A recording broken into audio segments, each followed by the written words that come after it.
Et nous voici sur le plateau de l'Alego, votre matinale. Nous sommes avec Noki Djedanoum. Vous êtes journaliste, écrivain, promoteur culturel. Vous pouvez un peu nous parler de vous, brièvement. Bonjour. Bonjour. En fait, je souris parce que quand je connais un peu la maison et puis je suis en face de mes collègues, alors... mais c'est la première fois que je suis invité, hein, oui. Donc d'habitude je suis pas à cette place-là. Donc, oui. Mais d'abord je voudrais vous remercier de m'avoir invité et puis saluer Moustapha Maloumi qui a fait un portrait avec beaucoup de générosité. Et franchement, j'étais très orgueil mis à part, j'étais très content de dire ça comme ça fait du bien quoi. Ouais. Alors et puis le sport. Ce matin, j'ai pas fait ma marche parce que je me suis levé très tôt pour oui, hein, voilà. Donc, sinon, oui, effectivement, je suis journaliste de formation. Oui. En fait, on me connaît beaucoup plus comme un promoteur culturel, Fest Africa, etc. Mais bon, j'ai quand même fait une formation, quoi. Donc, je fais l'école de journalisme de Lille, oui. Voilà. Et je suis resté journaliste, mais c'est vrai que la culture a pris le pas sur le métier de journalisme. Très tôt, je me suis intéressé à la culture. Pourtant, j'ai pas fait des études littéraires. Hein. Moi, je fais plutôt un lycée technique, le lycée technique commercial de N'Djamena. Donc, mais l'art et la passion de l'art est plus forte que tout, quoi. Donc, ça fait que je suis allé vers l'écriture. Et puis, bon, quand il y a l'appel de l'écriture, ça c'est quelque chose qui arrive comme ça et ça vous prend donc au trip et puis vous écrivez.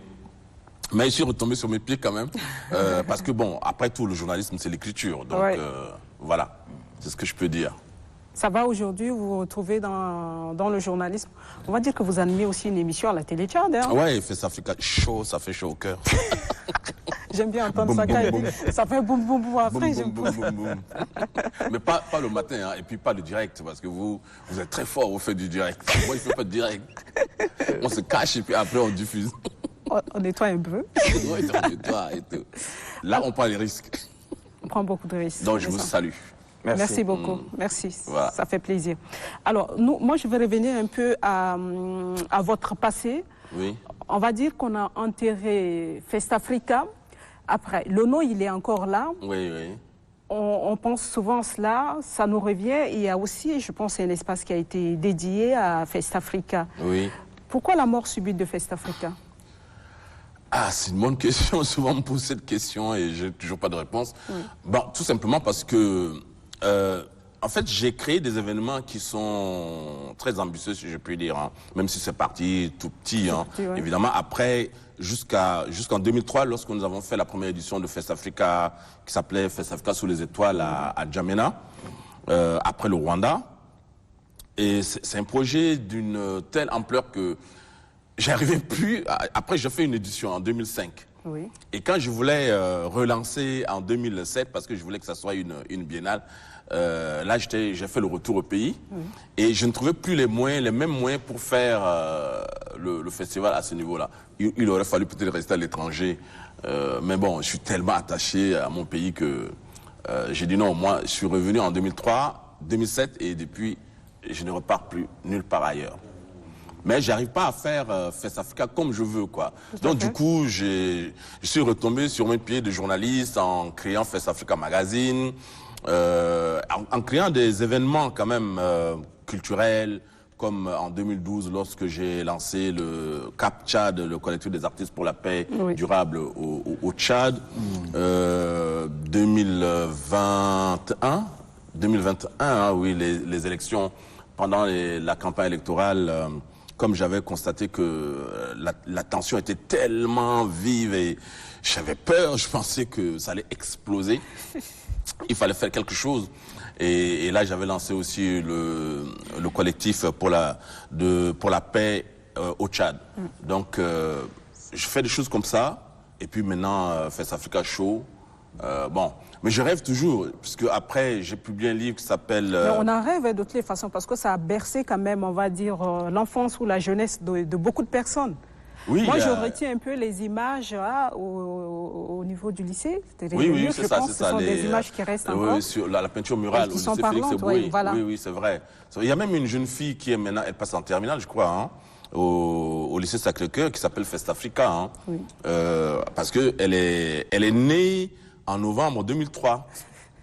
Et donc, ses parents étaient... Oui. Surtout Hein? au lancement ou sinon à la tenue. Oui, ça coïncidait avec le lancement de Festafrica et les parents étaient là. Et ils l'ont prénommé Festafrica. Donc moi je pensais que c'était une blague parce que c'est quand bien, ça. on m'a dit un jour qu'il y a une fille qui s'appelle Festafrica, une de ses tantes, et puis après j'ai vérifié et effectivement elle s'appelle Festafrica sur son acte de naissance, quoi. Donc ça c'est... je peux pas rêver mieux que cela. Mais j'ai écrit un livre qui s'appelle Le rêve de Toumaï pour l'humanité. Ça, c'est mon dernier livre. Oui. Le rêve de Toumaï pour l'humanité. Après les manifestations Black Lives Matter, par rapport à ce noir américain George Floyd qui avait été sauvagement assassiné par un policier blanc. Ouais. À la suite de ça, j'ai écrit Le rêve de Toumaï pour l'humanité en disant que quand on est le berceau de l'humanité, on devait avoir des ambitions d'humanisme à un tel niveau que même la question du racisme qui nous semble peut-être éloignée, nous devions nous l'approprier en fait, cette question. Et donc je commençais à travailler autour de ça en créant aussi le festival, en travaillant sur un projet de festival Festafrica Toumaï, mais toujours trop grand. Peut-être que je suis devenu mégalo et que il va falloir que je fasse peut-être des petits projets. Mais je lâche pas, hein. Je compte faire quand même une édition de Festafrica après le dialogue, peut-être après la transition, quoi. Vivement. Oui. Espérons bien. Alors, parmi, c'est un projet, mais est-ce qu'on peut encore aller un peu loin, chercher d'autres projets à part la réactivation du festival? D'autres projets. Bon, moi, tous mes projets tournent autour de la culture et de la paix. Ça remonte à... Bon, d'abord, je rappelle que je suis la génération de 79, hein, de la guerre. Moi, je suis l'enfant de la guerre. Donc, 79, février 79, j'étais en classe de seconde, et, au lycée technique commercial. Et là, la guerre éclate. Et on se replie au sud, donc à Moundou principalement, puisque je suis originaire du Logone occidental, mais né dans le Mayo-Kébi, grandi dans le Mayo-Kébi. Ouais. Est, pas ouest, comme l'a écrit Malomi. Donc, Bounoulé. Ouais. À moins que je me trompe. Bon, alors, et donc, la guerre nous a coupé nos ailes, en fait. Oui. Parce qu'en classe de seconde, à cette époque-là, franchement, moi, je ne rêvais même pas d'un autre pays. Pour moi, à part le Tchad, rien n'existait. Hein. Ouais. Et là, boum, ça nous coupe complètement. Et j'écris ma première pièce de théâtre, je reviens, je suis en classe de terminale, on reprend les cours à N'Djamena. J'écris ma première pièce de théâtre qui s'appelle Illusion.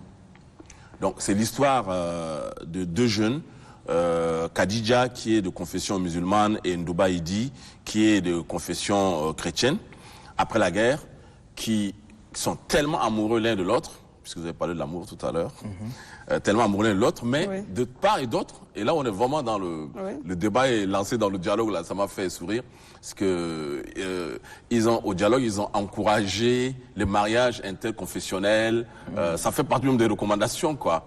Et donc les parents de part et d'autre ne veulent pas du tout de ce mariage entre confession musulmane, confession chrétienne, nord, sud, etc.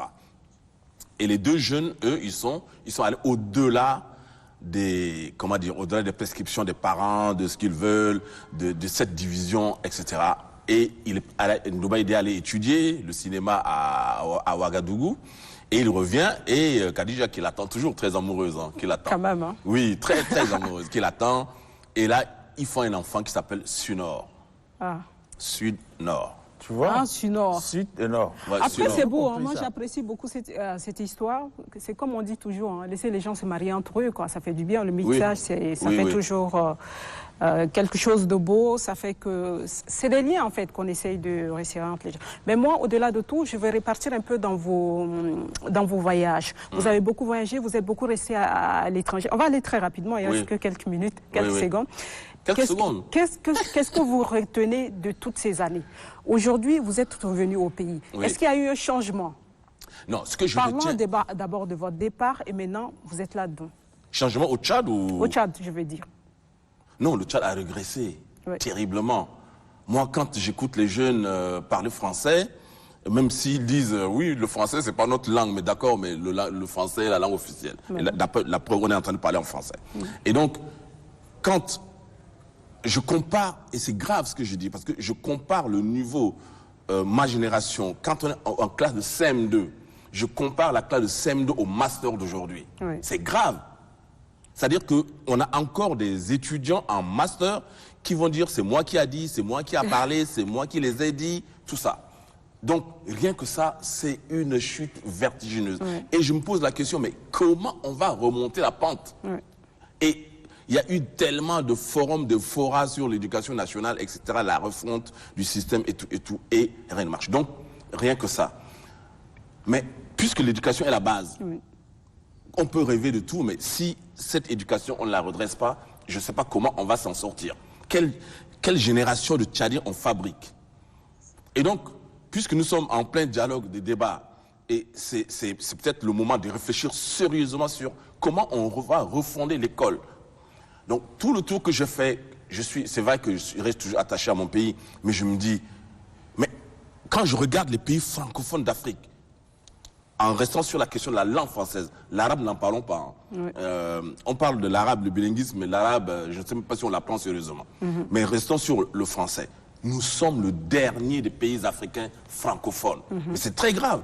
Mais est-ce qu'on s'en rend compte? Oui. Mais qu'est-ce qu'il faut faire, en un mot? Parce que le temps est justement, moi, je pense qu'il faut se dire, OK, on va travailler sur l'homme, le Tchadien nouveau. Le Tchadien nouveau, c'est quoi? C'est la maternelle. Oui. C'est la maternelle. Oui. Donc, par exemple, à la rentrée 2023 ou 2024-25, on se dit, OK, à partir de la maternelle, quel Tchadien on veut avoir dans 20 ans, par exemple? Oui. Il faut faire appel aux enseignants retraités qui sont très bons, mais ils sont retraités, par exemple, parce que même les enseignants qu'on forme aujourd'hui ne sont pas bons. Donc, ils transmettent aux enfants la médiocrité. Oui. Pas tous, hein, bien sûr. Et donc, c'est un travail très sérieux. À se dire, on commence par la maternelle et on se donne 20 ans pour que ça aille. En fait, ça, c'est une idée que je me dis. Et c'est possible de redresser la barre. Merci. Possible de redresser la barre, Monsieur Noki. C'est oui, très intéressant. Ça fait plaisir de vous avoir sur ce plateau, d'échanger. On est entre collègues. Oui, on est entre collègues, oui, c'est vrai. On est entre collègues. Ben, le temps, on est pris par le temps, donc on passe. Malheureusement, je dirais on est pris par le temps. Bon, un dernier mot, hein, quand même, sur. En une phrase, hein. Oui, en une phrase. L'actualité, c'est que, pas plus tard qu'hier, j'ai adressé une lettre ouverte à la directrice générale de l'UNESCO. Justement, c'était un appel que je lui ai lancé par rapport au fait que nous sommes le berceau de l'humanité. Oui. Le fait que le Tchad soit le berceau de l'humanité, je me pose la question, est-ce que nous ne devons pas mériter un statut spécial en termes de soutien de toutes parts? Parce que au Tchad repose le crâne du plus vieil ancêtre de l'humanité. Rien que ça. Bon, j'espère que votre lettre sera prise en compte.